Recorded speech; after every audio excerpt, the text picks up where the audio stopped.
Hello दोस्तों, 90 शब्द प्रति मिनट की स्पीड से डिक्टेशन स्टार्ट होगी 3 सेकंड बाद। स्टार्ट।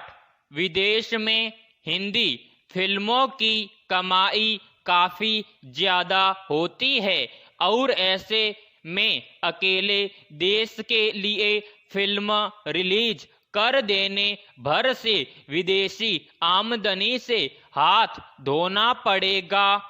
लिहाजा बड़े बजट की फिल्म बनाने वाले कई निर्माता जो कि दिवाली और क्रिसमस के मौके पर अपनी फिल्मों को रिलीज करने वाले थे, उन्होंने इसे टालने का मन बना लिया है।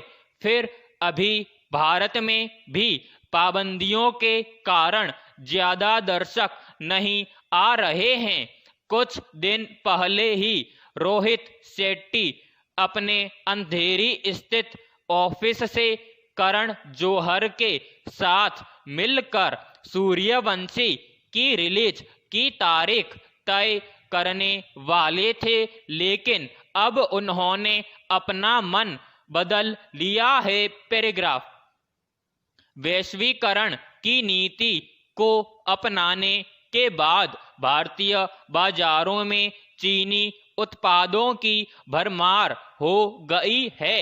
बेशक ये उत्पाद अपेक्षाकृत सस्ते, आकर्षक और टिकाऊ हैं, लेकिन स्वदेशी अपनाओ का नारा बुलंद करने वाले भारतीय बाजारों में इसकी दखल से हमारे समाज में लोगों के रोजगार पर खतरा मंडरा रहा है।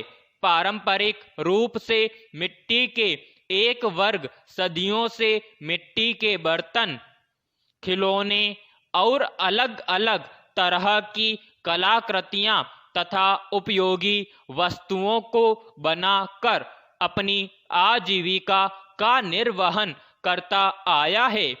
बेकार पड़ी मृदा को अपनी कला से जीवंत रूप प्रदान करने वाले मूर्तिकारों और कुम्हारों का यह वर्ग उपेक्षित है। यह उपेक्षा न सिर्फ सरकारी स्तर से है, बल्कि तथाकथित आधुनिकता को किसी भी कीमत पर अपनाने वाले नागरिकों की ओर से भी है। हमारे छोटे से प्रयास से हजारों लोगों के रोजी रोटी का इंतजाम करने में मदद मिल सकती है। पैराग्राफ। जब से ऑनलाइन खरीदारी वेबसाइटों का जमाना आया है, साइबर क्राइम और धोखाधड़ी को भी बड़े स्तर पर अंजाम दिया जा रहा है। इसका शिकार अनजाने में इनका उपयोग कर रहे लोग हो जाते हैं। साइबर सेल की टीम साइबर विशेषज्ञों की कड़ी निगरानी के बावजूद उपयोगकर्ता के डाटा लीक होने के मामले सामने आते रहते हैं। जो डाटा लीक किया जाता है उनमें जानकारी के तौर पर उपभोगकर्ता का नाम, ईमेल आईडी, पासवर्ड, संपर्क नंबर, पता, जन्मतिथि, स्थान, आईपी पता आदि शामिल होता है। महामारी के दौर में देश भर में ऑनलाइन खरीदारी में 51% तक ऑनलाइन उपयोगकर्ताओं का इजाफा हुआ है, जबकि 2019 में यह आंकड़ा केवल 27% ही था। पैराग्राफ। दरअसल हम सफर के लिए अपनी सहूलियत देखते हैं और सार्वजनिक वाहनों का प्रयोग करना अपनी शान के खिलाफ समझते हैं। जिस तरह देश में प्रदूषण सिरदर्द बनता जा रहा है, उसके लिए तो हमेशा जागरूकता अभियान चलना चाहिए। पिछले कुछ सालों से प्रदूषण का कारण पराली जलाना भी बताया जाने लगा है।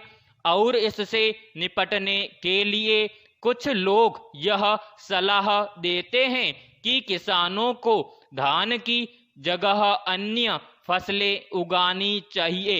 वे भूल जाते हैं कि किसी फसल की खेती बंद करना इस समस्या का समाधान नहीं है। समाप्त।